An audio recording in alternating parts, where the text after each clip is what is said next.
خاندان میں ایسی سچویشن ہو جاتی ہے کہ سارے ایک بات کہہ رہے ہوتے ہیں اور آپ ایک بات کہہ رہے ہوتے ہیں اور آپ ہی صحیح بات کہہ رہے ہوتے ہیں، لیکن وہ ان کی سمجھ میں نہیں آتی اور الٹا آپ کے خلاف باتیں بنانا شروع کر دیتے ہیں، اور آپ اپنے آپ کو بالکل تنہا محسوس کرتے ہیں کہ شاید میں ہی غلط ہوں. نہیں، آپ غلط نہیں ہوتے، لیکن ان کو آپ کی بات سمجھ نہیں آ رہی. تو وہ جو ایک تنہائی کا سا یا لونلی نیس کا یا ایک اکیلے پن کا احساس ہوتا ہے، کوئی بھی میرے ساتھ نہیں، کوئی بھی میرا ساتھ نہیں دے رہا، کوئی بھی میری مدد نہیں کر رہا، کوئی بھی مجھے سپورٹ نہیں دے گا، تو پھر دل نہیں ٹوٹنا چاہیے. کوئی بات نہیں، اللہ ہے نا، اللہ کافی ہے مجھے. اگر اللہ کی نظر میں میری یہ بات، میرا یہ فیصلہ، میرا یہ کام درست ہے تو میری کسی کی بھی پرواہ نہیں ہے. تو انسان غنی ہو جاتا ہے، اللہ اس کو بے پرواہ کر دیتا ہے، اللہ اس کے دل سے غم دور کر دیتا ہے، اللہ لوگوں کے چھوڑنے کا غم اس سے ہٹا دیتا ہے کہ کوئی بات نہیں. بعض اوقات آپ کو کوئی بڑا اہم کام کرنا ہوتا ہے، کوئی اچھا پروجیکٹ لے کے آپ چلتے ہیں، آپ ایک دوست سے بات کرتے ہو، کہتے ہیں یہ دیوانگی ہے، ایسی تمہارا خیال ہے.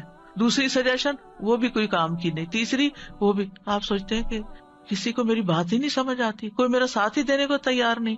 ایسے تمام دل ٹوٹنے والے ٹائمز پر حسبی اللہ و نعم الوکیل، اگر میں ایک خیر کا کام لے کر چلی ہوں تو اللہ میری مدد کرنے والا ہے. کیونکہ اب دیکھیے کہ دنیا میں بڑے کام صرف ان لوگوں نے کیے ہیں جن کا حوصلہ بلند ہوتا ہے، جن کا توکل پھر اللہ کی ذات پر ہوتا ہے کہ یہ ہوگا، اللہ کرے گا، کرنے والا اللہ ہے. میں طریقہ کروں گی، سبب اختیار کروں گی، محنت کروں گی، لیکن برکتیں اور رحمتیں تو اللہ ہی کی طرف، فضل تو اللہ کی طرف. اللہ ذو فضل عظیم، بڑا فضل تو اللہ کے پاس ہے. ہم لوگوں کے ہاتھوں کی طرف دیکھتے ہیں، لوگوں کے خزانے کی طرف دیکھتے ہیں، اصل خزانوں کا مالک کون ہے اور ان لوگوں کا بھی مالک کون ہے؟ وہ بھی اللہ ہے. ان کے دل بھی اللہ کے ہاتھ میں، وہی انہیں توفیق دے گا تو خیر کے کام میں ساتھ دیں گے، نہیں تو نہیں دیں گے. تو کوئی بھی ایسا موقع جہاں آپ کے اپنے پیارے آپ کا ساتھ نہ دیں، وہاں بھی دل چھوٹا نہ کریں، وہاں بھی آپ کا دل نہیں ٹوٹنا چاہیے، کیونکہ اللہ آپ کے ساتھ ہے.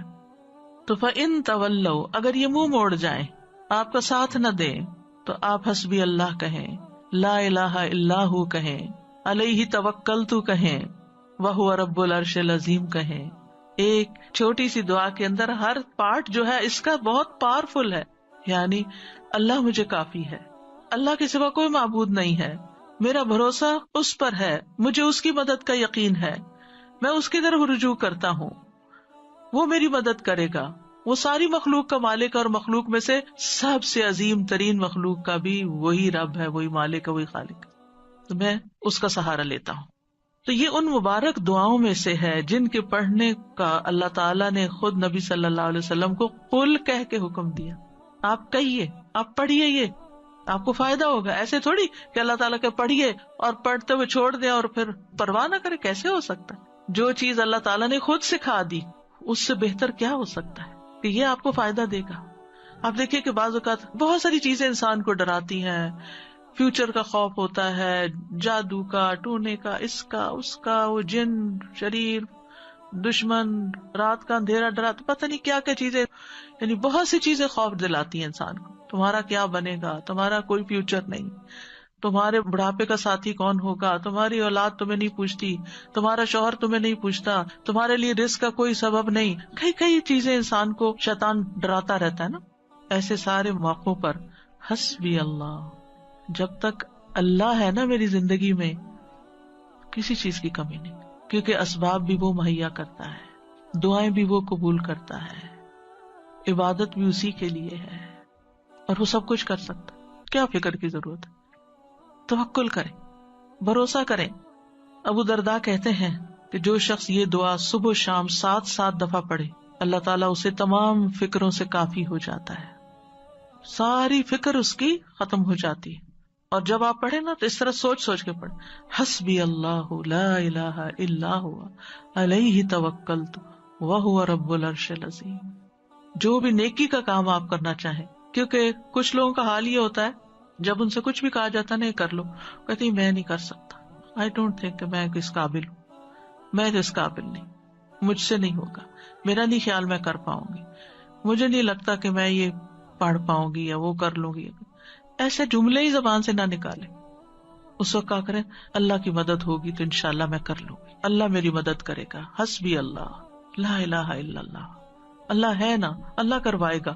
مشکل سے مشکل وقت, انہونی چیزیں, اور جب آپ کو اللہ کا سہارا مل جاتا ہے نا, آپ تنہا نہیں ہوتے. اور جب آپ تنہا نہیں ہوتے, اکیلے نہیں ہوتے, تو آپ کو غم ختم ہو جاتا ہے, آپ کی زندگی سے غم رخصت ہو جاتا ہے. ٹھیک ہے, قریب و مجیب, آپ یقین کریں دل بھر کے کلمات پڑھے نا, مجھے تو اپنے سینے میں ایک ٹھنڈک محسوس ہوتی, یعنی فزیکل فیلنگ بھی میری بدل جاتی. وہ قریب ہے, اس سے زیادہ تو کوئی قریب ہمارے ہو ہی نہیں سکتا. ہم انسانوں کو قریب سمجھتے ہیں, نہیں, ان کی تو اپنی بہت سی مشکلات ہیں, وہ تو اپنے لیے بھی کافی نہیں ہے, ہمارے لیے کہاں ہوں گے. اور پھر میری دعاؤں کو بھی وہ سننے والا ہے, اس لیے مجھے کس بات کا فکر ہو, کس بات کا غم. تو یہ دعا دین و دنیا کی پریشانی دور کرنے کا ذریعہ ہے, ہر مصیبت سے کفایت کرتی ہے جو بندے کو پریشان کرتی ہے. اسباب اختیار کرنے کے بعد اللہ پر بھروسہ کرنا ہی کامل توحید ہے. اللہ پر توکل کرنا اللہ کے کافی ہونے کا سبب ہے. اور یہ کلمہ توحید جو ہے نا, لا الہ الا ہو, اس کی بنا پر انسان کو دنیا اور آخرت میں نجات ملتی ہے. آخرت میں جنت کی کنجی بھی یہی ہے, توحید خالص. اور جب مشکل میں آپ نے سب کو چھوڑ دیا نا, صرف اللہ کو پکڑا, تو آپ کی توحید پکی ہو گئی. اور پھر آپ نے اس دعا میں توحید, توکل اور اللہ کے رب ہونے کا وسیلہ پکڑا. اور کبھی یہ دعا جو ہے طلب کی بجائے خبر کے صیغے میں بھی مانگی جاتی ہے, مطلب صرف اللہ کے بارے میں اچھا گمان اپنا رکھنے کو. تو یہ توکل ہے کیا چیز, تھوڑا سا اس پہ بات کر لیتے ہیں. توکل کا مطلب ہوتا ہے اپنی بے بسی کا اظہار کرنا اور اپنے علاوہ کسی دوسرے پر اعتماد کرنا. میں کمزور ہوں, میرے پاس کچھ نہیں, تو ہی سب کچھ ہے. اور دینی معنی میں توکل کیا ہوتا ہے, دنیا اور آخرت کے فوائد و نقصانات کے معاملے میں دل کا اللہ تعالیٰ کی ذات پر اعتماد کرنا, اور یہ ایمان رکھنا کہ اللہ کے سوا کوئی عطا نہیں کر سکتا, نہ روک سکتا, نہ نقصان دے سکتا, نہ نفع دے سکتا, سب کچھ اسی کے اختیار میں. ابن الجوزی کہتے ہیں یہ اللہ پر بھروسہ کرتے ہوئے اللہ کی اچھی تدبیر کی بنا پر اپنے معاملے کو اللہ کے سپرد کر دینا ہے, اللہ پر اعتماد کرنا ہے. خرابی کہتے ہیں توکل یہ کہ اللہ سے اچھا گمان رکھا جائے کہ اللہ یہ کام کر دے گا. توکل اللہ کے وعدوں پر دل کا اطمینان ہوتا ہے. ابن تیمیہ کہتے ہیں اللہ پر توکل کرنا فرض ہے اور بڑے فرائض میں سے ہے, جیسا کہ اللہ کے لیے اخلاص اپنانا واجب ہے. اور اللہ نے کئی آیات میں توکل کرنے کا حکم دیا ہے. یہ وضو کرنے کے حکم غسل جنابت کے حکم سے بھی بڑا حکم ہے, اور اللہ نے اپنے علاوہ کسی اور پر توکل سے منع کیا. یعنی وضو کا حکم تو ایک دفعہ آیا نا, جنابت سے غسل کا حکم تو قرآن میں ایک دفعہ آیا, توکل کا حکم کئی دفعہ آیا. تو ہم وضو کا اہتمام تو ضرور کرتے ہیں, پاکیزہ ہونے کا اہتمام کرتے ہیں, لیکن جب توکل کی باری آتی ہے تو ہم فیل ہو جاتے ہیں, وہ ہمیں یاد نہیں رہتا. پھر سعید بن جبیر کہتے ہیں اللہ پر توکل کرنا ایمان کا خلاصہ ہے. ابو محمد سہل کہتے ہیں مقامات میں توکل سے زیادہ باعزت کوئی اور مقام نہیں. اللہ تعالیٰ اپنے نبی کو حکم دیتے ہیں فَتَوَكَّلْ عَلَى اللَّهِ إِنَّكَ عَلَى الْحَقِّ الْمُبِينِ, پورا کانفیڈینس دیا, آپ اللہ پہ بھروسہ کیجئے, آپ واضح حق پر ہیں, آپ سچ پر ہیں. ایک اور جگہ پر ہے وَتَوَكَّلْ عَلَى الْحَيِّ الَّذِي لَا يَمُوتُ وَسَبِّحْ بِحَمْدِهِ, اس زندہ ہستی پر بھروسہ کیجئے, یعنی اللہ پر جو نہیں مرے گا, اور اس کی حمد کے ساتھ تسبیح کیجئے. ہم کس پر بھروسہ کر رہے ہوتے ہیں؟ انسانوں پر جو کہ ختم ہو جانے والے. مومنوں کو حکم دیا وَعَلَى اللَّهِ فَلْيَتَوَكَّلِ الْمُتَوَكِّلُونَ, وہ توکل کرنے والوں کو اللہ پر توکل کرنا چاہیے. رب المشرق والمغرب لا الہ الا هو فاتخذہ وکیلا, مشرق اور مغرب کا رب ہے, اس کے سوا کوئی معبود نہیں, سو اسی کو کارساز بناؤ, اس کو اپنا کام درست کرنے والا سمجھو. توکل اللہ پر ایمان ہونے کی علامت ہے. توکل وہی کر سکتا ہے جس کا اللہ پر ایمان ہو. جس کے پاس ایمان نہیں اس کا توکل بھی نہیں ہوتا. جتنا ایمان زیادہ ہوگا اتنا توکل زیادہ ہوگا, جتنا ایمان کم ہوگا اتنا توکل کم ہوگا, جتنا توکل کم ہوگا اتنا ایمان کم ہوگا, جتنا توکل بڑھے گا اتنا ایمان بڑھے گا. دونوں لازم و ملزوم ساتھ ساتھ بڑھتے جاتے ہیں. یہ اسلام لانے کا تقاضا ہے.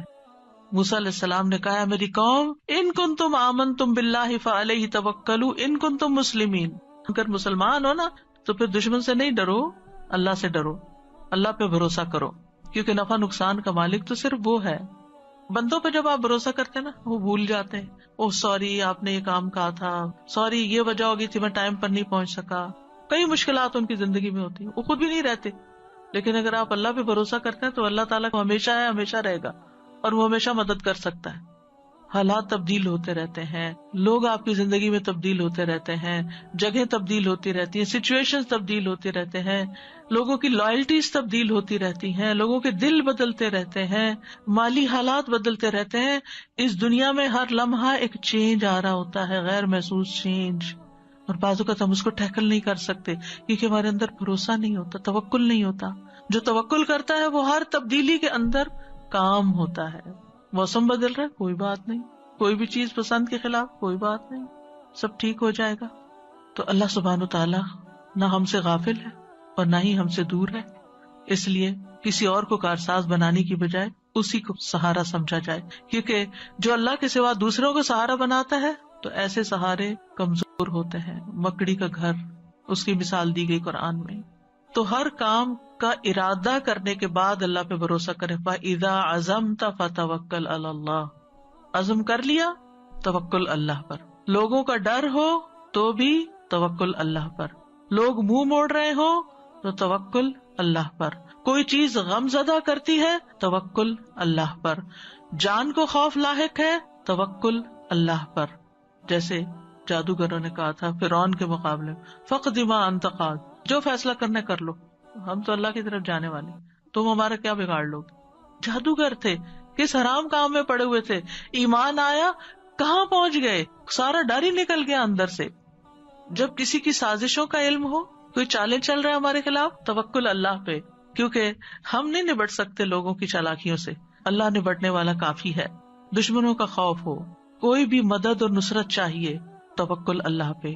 کوئی اذیت دے، کوئی تکلیف دے، کوئی پریشان کرے، جہاں سے آپ کو خوف لائق رہتا ہے، اب پتہ نہیں یہ میرے ساتھ کیا کرے گا، اس نے پہلے بھی جادو کیا تھا مجھ پہ، وہ بڑا مشکل ٹوٹا، اب پھر یہ پھر کر دے گا مجھ پہ. عام طور پہ لوگوں کی یہ ذہنی کیفیت رہتی ہے نا، وہ فلاں آیا تھا نا، مجھے نظر لگ گئی تھی، اب یہ پھر آ گیا ہے، اب پھر یہ کچھ کر کے جائے گا. نہیں، مت ڈریں، اللہ کافی ہے. جب ایسا کوئی خوف آنے لگے، حسبی اللہ و نعم الوکیل، کوئی کچھ بھی نہیں کر سکتا، اللہ ہے نا بس. اگر کوئی الزام لگائے آپ پر، آپ کو کوئی جھوٹا کہے، کوئی اور طرح سے تنگ کرے، تکلیف دے، تو اللہ پہ بھروسہ کرے کہ اللہ تو کافی ہو جائے ان سے مجھ کو. پھر اسی طرح بعض اوقات انسان کو کچھ کمپرومائز کرنے پڑتے ہیں، کسی کے ساتھ صلح کرنی پڑتی ہے، کچھ اپنے حق چھوڑنے پڑتے ہیں. بعض اوقات آپ لیٹ گو کر دیتے ہیں اپنا کوئی حصہ کہ اپنے بہن بھائی سے لڑائی ختم کر کے، تو پھر آپ سوچتے میرا کیا ہوگا. تو اللہ پہ توکل ہے، اللہ کافی ہے، اللہ مجھے کہیں اور سے دے گا. میں نے اللہ کی خاطر چھوڑا ہے نا، اللہ اس سے کئی گنا زیادہ لوٹائے گا، کیونکہ اللہ کی خاطر یہ کیا ہے میں نے. پھر اسی طرح کوئی بدشگونی ہوتی ہے، کتنی چیزیں ہیں بدشگونی کی جسے لوگ ڈراتے ہیں، کالی بلی سے، پتہ نہیں اور کس کس سے، یہ رستہ کاٹ گئی، وہ فلاں نظر آ گیا.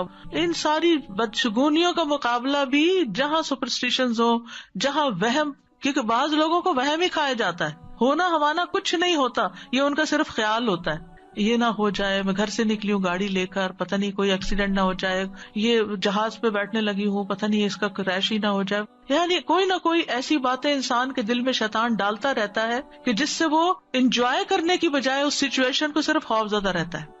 تو ایسے تمام توہمات، ایسی تمام خوف زدہ کرنے والی باتیں، ان کے لیے کیا کریں؟ اللہ پہ توکل کریں. پھر اسی طرح آخری زمانے کے جو فتنے ہیں، دجال کا آنا ہے، ان سب مواقع پر بھی اللہ پر بھروسہ، اللہ کا دامن تھامے، اللہ کی طرف رجوع کریں. جب نبی صلی اللہ علیہ وسلم نے ایک موقع پر دجال کے بارے میں لوگوں کو آگاہ کیا تو آپ نے فرمایا کہ جب وہ یہ دعویٰ کرے گا نا کہ میں تمہارا رب ہوں، تو جو شخص یہ کہہ دے کہ تو ہمارا رب نہیں، ہمارا رب تو اللہ ہے، ہم اسی پہ توکل کرتے ہیں، اسی کی طرف رجوع کرتے ہیں، اور ہم تیرے شر سے اللہ کی پناہ میں آتے ہیں، تو اس کو اس پر تسلط حاصل نہیں ہوگا، وہ اس کو نہیں پکڑ سکے گا. اس وقت بھی ربنا اللہ علیہ توکلنا وإلیہ انبنا نعوذ باللہ من شرک، یہ اگر کوئی پڑھ لے گا تو دجال اس کا کچھ نہیں بگاڑ سکے گا. تو بہرحال جو لوگ اللہ پہ توکل کرتے ہیں، ایک طرف وہ شر سے بچ جاتے ہیں، دوسری طرف ان کو بہت سے فائدے بھی ہوتے ہیں، اللہ کی محبت ملتی ہے، کیونکہ ان اللہ یحب المتوکلین، اللہ توکل کرنے والوں سے محبت کرتا ہے، اللہ ان کو کافی ہو جاتا ہے. ومن یتوکل علی اللہ فہو حسبہ، جو اللہ پہ توکل کرے گا اللہ اسے کافی ہوگا. وتوکل علی اللہ وکفی باللہ وکیلا، اللہ پہ بھروسہ کریں، اللہ کافی ہے کارساز، پھر آپ کو اس کے سوا کسی کی مدد کی ضرورت بھی نہ رہے گی. توکل انسان کو بہادر بنا دیتا ہے، توکل انسان کو مستقبل کے خوف سے بچاتا ہے، اینگزائٹی سے بچاتا ہے. اینگزائٹی میں یہی ہوتا ہے نا کہ پتہ نہیں ابھی کیا ہوگا، پتہ نہیں ابھی ہوگا کہ نہیں، پر بے چینی بے قراری، تو توکل آپ کو اطمینان میں ڈال دیتا ہے، شیطان سے حفاظت ملتی ہے، وہم دور ہو جاتے ہیں، آخرت میں بڑا اجر ہے۔ وَلَأَجْرُ الْآخِرَةِ أَكْبَرُ لَوْ كَانُوا يَعْلَمُونَ الَّذِينَ صَبَرُوا وَعَلَىٰ رَبِّهِمْ يَتَوَكَّلُونَ، اور آخرت کا اجر تو بہت بڑا ہے، کاش وہ جانتے ہوتے، جن لوگوں نے صبر کیا اور اپنے رب پر ہی بھروسہ کرتے ہیں، ان کے لیے آخرت میں بہت بڑا اجر ہے، کیونکہ انہوں نے ہر موقع پر اپنی توحید خالص کر لی، اللہ پہ بھروسہ کر لیا، اللہ پہ بھروسہ کر لیا، رزق کا معاملہ ہو، بیماری صحت کا معاملہ ہو، اولاد کا معاملہ ہو، انسانوں کا معاملہ ہو، لوگوں کی پھیلائی ہوئی افواہوں کا معاملہ، کچھ بھی ہو، اللہ کافی ہے مجھے۔ یعنی ایسے لوگ زندگی میں سب سے زیادہ پرسکون ہوتے ہیں جو اپنے معاملات اللہ کے سپرد کر دیتے ہیں۔ تو اس لیے کوئی بھی چیز جب آپ کے دل میں گھبراہٹ ذرا سی بھی ڈالے، فوراً پڑھے حسبنا اللہ و نعم الوکیل، یا حسبی اللہ و نعم الوکیل، حسبی اللہ لا الہ الا هو علیہ توکلت وہو رب العرش العظیم۔